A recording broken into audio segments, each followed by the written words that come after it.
Hey there, Reddit crew. Let me tell you about the nightmare that was last year.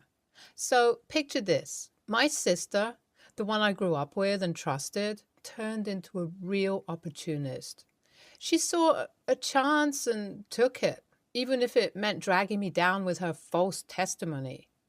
Her false words had some serious consequences.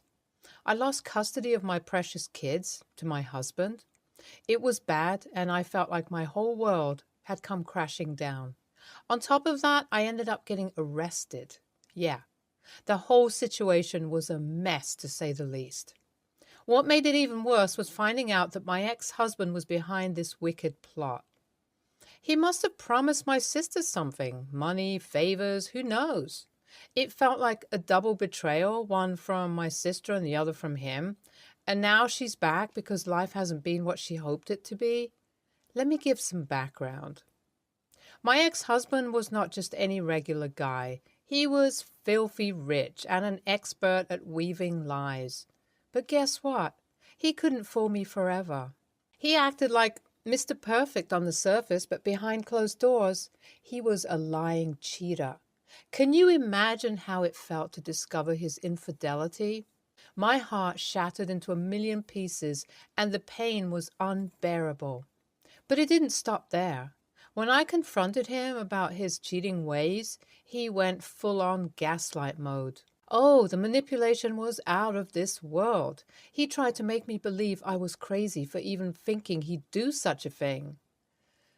Let me give you a glimpse of his wicked tactics. He'd delete texts, lie about his whereabouts, and even blame me for his deceitful actions. He made me question my sanity, and it was like living in a twisted psychological thriller. When I finally mustered the courage to ask for a divorce, he flat out refused at first. Can you believe the audacity? He thought he could continue playing his games and control me forever. But guess what? I wasn't having any of it. He soon realized I was serious about breaking free from his toxic grasp, and that's when he pulled out all the stops. He tried to portray me as the crazy one, hoping to discredit me and make everyone doubt my side of the story. Amidst the divorce proceedings, my ex-husband was on a mission to prove I was the crazy one, and that he was as innocent as a newborn puppy. Let me tell you, I wasn't buying his act anymore. One day, tensions were running high, and he decided to pay me a visit at my place. I was living with my sister back then, only if I knew how he would betray me. It turned out into a heated confrontation, with him blaming me for everything, painting me as a terrible wife. It was hurtful and deeply distressing. He said things I'd never forget. You destroyed our marriage with your crazy tactics. It's all your fault. I can't believe I ever married someone like you. You're so unstable and irrational. You've always been the problem in this relationship. It's like dealing with a ticking time bomb, he said, as he blamed me for being the reason behind his entire drama. He continued, No wonder our kids are better off without you. You're unfit to be a mother. You're delusional if you think anyone will believe your side of the story. I was so mad, and he just kept going.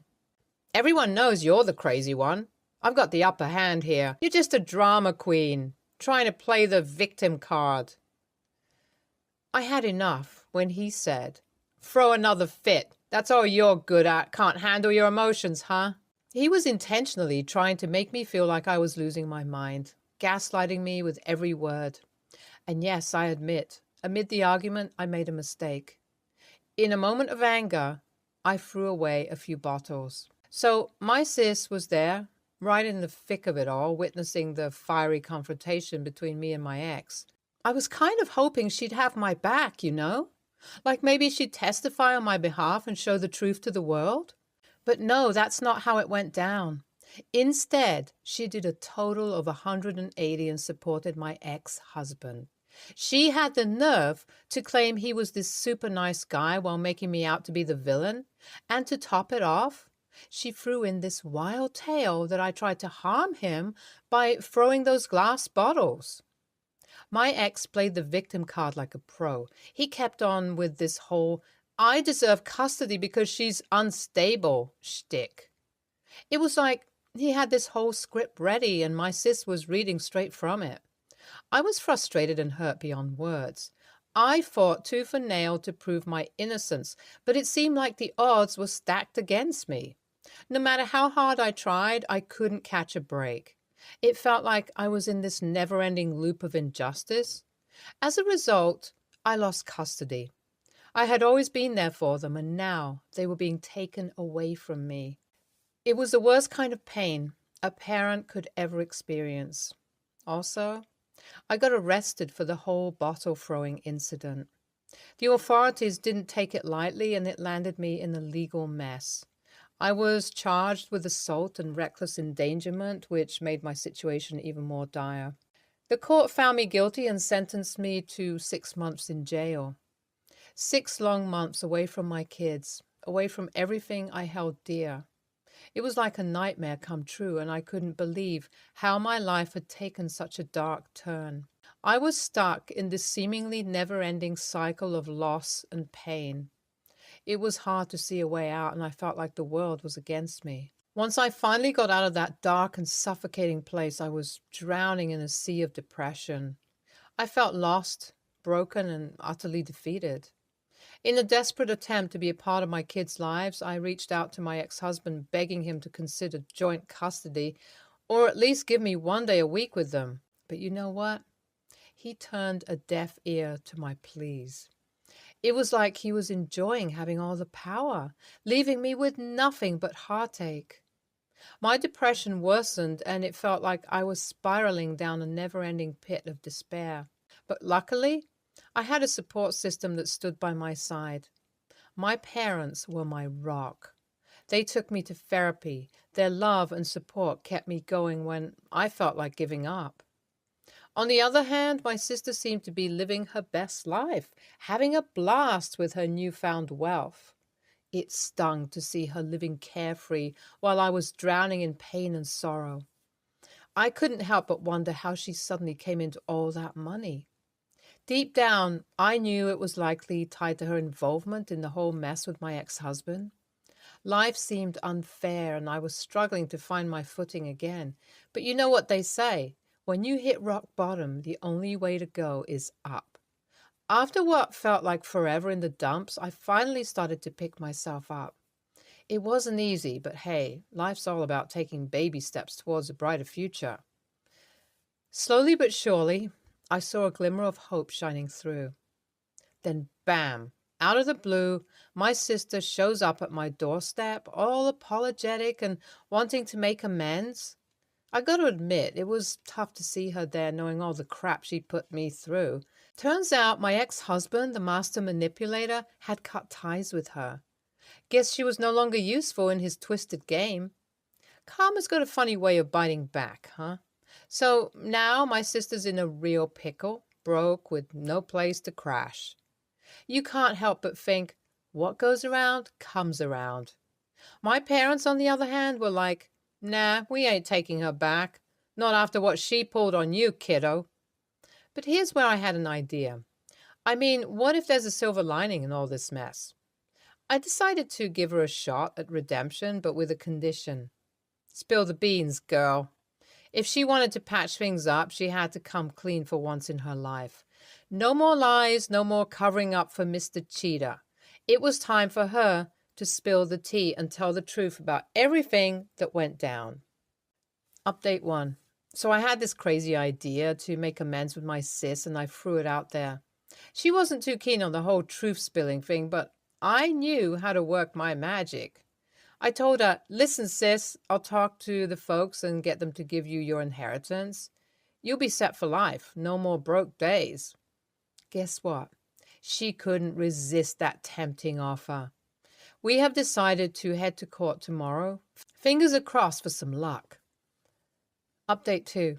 I walked into that courtroom ready to spill the tea and set the record straight. And you know what? It worked like a charm. I won back my kids. Got child support in the bag, and my ex-husband? He's going behind bars and paying a hefty fine. She showed the court the receipts, texts and all where my ex was begging her to lie for him and transferring money left and right. He's a terrible dad, no doubt, and that made it a piece of cake to expose him. Now, here's the twist. My sis was supposed to face the music too for her false testimony, but I decided to be the bigger person and officially forgave her. She got 3 months, though, but I'm willing to let bygones be bygones. The best part? I'm reuniting with my kids, and boy, are we happy. Update 3. Fast forward a month, and life couldn't be better. I'm on cloud 9, and my kids are beaming with joy. We're bonding again, and that's what truly matters. I had my parents give my sis her inheritance. No more drama. Please.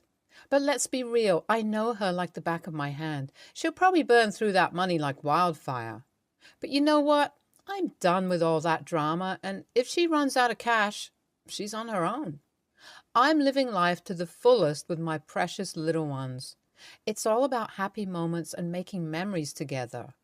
So here's to a new chapter of happiness, away from all the chaos. NTA, no doubt about it. OP went through some seriously messed up stuff with the ex and sister. Losing custody of kids and getting arrested? That's rough, man. But hey, you didn't back down. You fought for her kids like a boss. And in the end, justice prevailed. She got her kids back. Total win. Forgiving your sister was big-hearted, all in all. NTA. She deserves all the happiness with her kids. No question about it. NTA, this story is like some intense courtroom drama, man. Your struggles hit hard. Losing custody, dealing with lies and betrayal. Tough break. Seriously. Epic. Justice served, baby. Props to you for forgiving her and focusing on her kids. But be wary of her, please. Don't trust. Next story. I, 21, female, live with Amy, 21, female. We get along fine, but I wouldn't say we're great friends or anything. About 2 weeks ago, Amy started dating this guy, Josh, 20, male. Josh is apparently very allergic to peanuts. Amy says it's okay if he has some exposure to peanut dust or if peanuts are eaten in his proximity, but he'll become very ill and possibly die if he eats a peanut. Amy wants to be really careful about peanuts in the house now. I have a big tub of peanuts, maybe 4 inches wide and 5 inches tall. The 2-pound Planters peanuts you find at the grocery store that I eat often as a snack.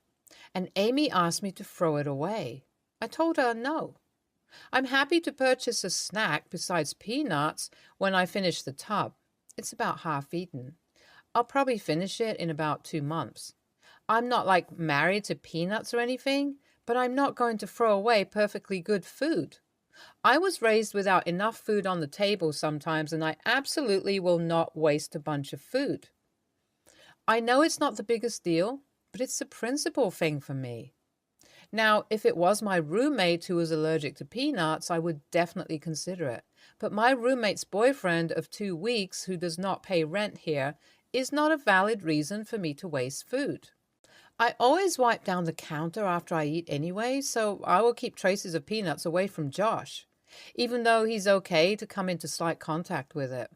If he is concerned about contact with peanuts, he does not have to come over much for the next 2 months. Again, after that, I'll buy a different snack. But until then, I'm going to keep eating my peanuts and cleaning up after I do so. The main reason why I won't give my peanuts to someone else is for those reasons. I feel that given Josh's newness and the fact that he doesn't live here, I have a right to eat peanuts if I want to, and if I already own them. Amy is really angry that I won't get rid of the peanuts. I've talked with my friends, and they're split. Some say I'm the a-hole because I can't help that he's allergic to peanuts, and I'm creating an environment that may make him uncomfortable. My other friends say I'm not the a-hole because it's my house. My tub of peanuts is older than Amy and Josh's relationship, and I could get rid of my peanuts only for them to break up. I wanted to get more opinions on this, as I don't want to be a major a-hole, but I'm okay with slightly inconveniencing Amy for the sake of not wasting food. So AITA, edit. They broke up 9 days after I posted this. I guess that solves it. LOL. Thanks everyone for your judgments. Info. Can't you just keep them in your room and not eat in common spaces?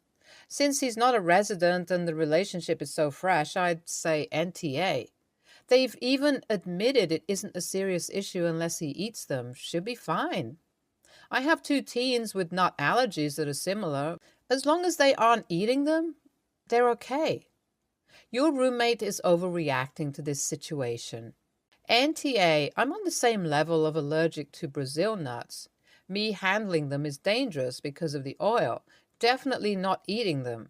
And it'd be absolutely bonkers for me to demand that others in my own household never eat them. Our dishes are washed with hot water and soap, as are our hands and counters. I imagine yours are, too.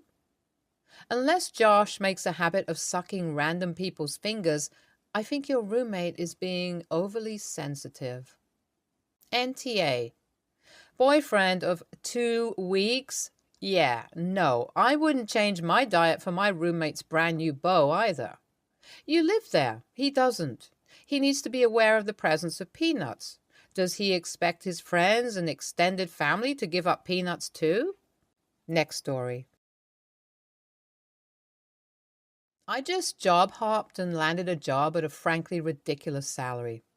I went from making $120,000 doing software engineering to $310,000 in a senior systems engineering role, plus a sign-on bonus and stock options.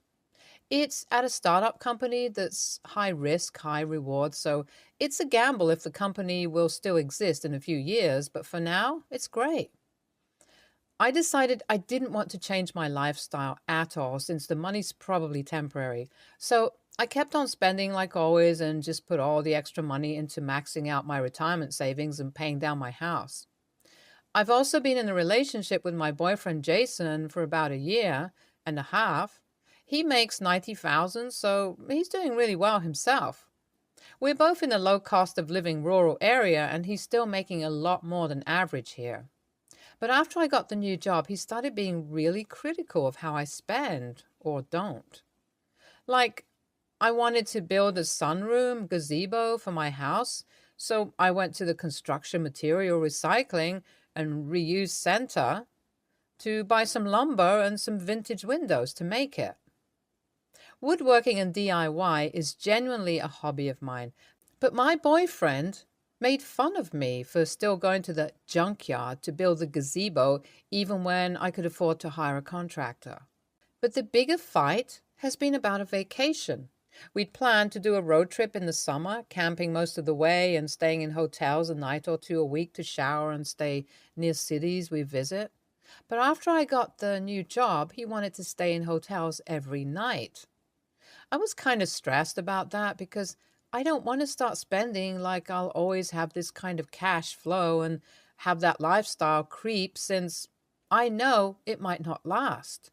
And I don't want to feel disappointed or struggle when I have to scale back my spending. So it was really important to me to just put away whatever extra money that's temporarily coming through for the future. But my boyfriend told me I was being ridiculous, wanting to sleep on the ground on our vacation when I was making so much. I said I love camping. I was looking forward to all the camping and hiking and climbing we'd planned. And he just kind of snapped at me saying that I seem to love everything that's cheap or free. And it's kind of entitled, honestly. I said if anyone's acting entitled, it's honestly him. When he just wanted me to pay for something he didn't even ask if I wanted. Didn't offer to split the cost or anything. It's like he just saw me making more and decided he wanted to spend it.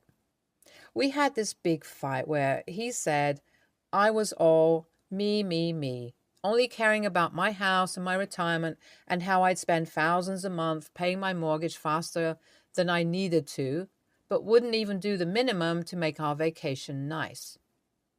AITA for wanting to use the money coming in from a new job to save for the future? NTA, it's your job, your money, and pretty rude for your boyfriend to decide how you should spend it. If he wants to be a big spender, he should find a job where he makes more.